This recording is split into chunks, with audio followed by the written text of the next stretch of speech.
হয়তোবা নেইমার যদি খেলেন তাহলে হলেও হতে পারে, বাট এটার সম্ভাবনাটা আসলে খুব ক্ষীণ। আপনি যদি সব জায়গাতে ব্রাজিলের ফরমেশনটা লক্ষ্য করে দেখেন তাহলে যেই ফরমেশনটা বেসিক দেওয়া হচ্ছে সেখানে মার্টিনেল্লিকে সেই জায়গাটায় রাখা হচ্ছে।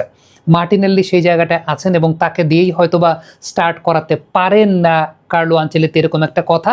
আবার আরেকজন প্লেয়ারের ব্যাপারেও কথা আছে, সেটা হচ্ছে দানিলো সান্তোস। দানিলো সান্তোস আমরা কিন্তু এর আগের দিন একটা ভিডিওতে আপনাদেরকে দেখিয়েছিলাম যে দানিলো সান্তোসের কিন্তু অফেন্সিভ ডিফেন্সিভ দুই ধরনের প্লে আছে।